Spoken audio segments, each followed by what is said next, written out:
Hello everyone, we are back with Glenn Velvet Reviews here, and I got this Dremel kit right here. It comes with a bunch of different sizes. Sorry, that's my bird yelling.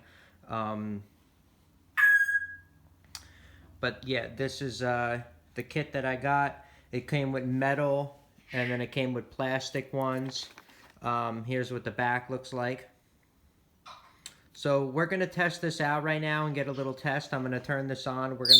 I need to cut out the door on the bird cage right here. I need to cut this out. So we're going to go through a little testing phase. I'm going to use the plastic cutting one right here.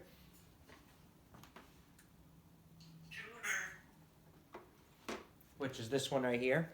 It says plastic on it. So this is the one I'm going to be using, and I have that on the Dremel. So we're going to do a little cut right now and see how this works and see how it goes. And let's see how quick it is to cut through this plastic with, well, this is Lexan. It's Lexan, not plastic really, but let's see if it cuts through it and see a review of cutting through it, and otherwise I got to use the metal cutter to cut through it.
Alright, as you can see, that cut through the plastic pretty easily.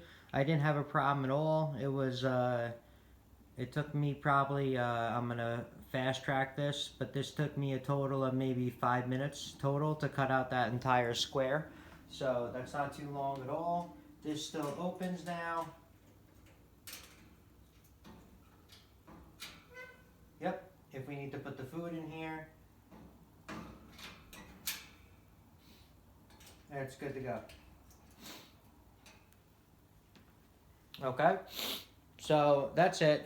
That's all I had to do, and cut out a little square for the bird just in case we go on vacation, so people can feed the bird without getting bit, because he's a little crazy with new people. So that's about it, and we got that going. So thank you for watching Glenn Velvet Reviews. I am out. Any questions or comments, please post them down below. I would love to know. Also, subscribe to my channel. Join me on my review adventures. This was just a review of the cutter for plastic, and I didn't have to use the metal one. This was a review of just the cutter itself that said plastic on it, and that cut right through the Lexan like nothing. And I still have a lot of what's it called? A lot of life left on the blade itself. If you saw, it didn't really go through that much of the blade, which is great. So that's great. And so that was a pretty good review and a pretty good product. I can tell you that. So it seems like it's pretty good for plastic and Lexan and all that other stuff, or plexiglass. All right. So everyone be safe. Thank you for watching. Have a good one. Bye, everybody.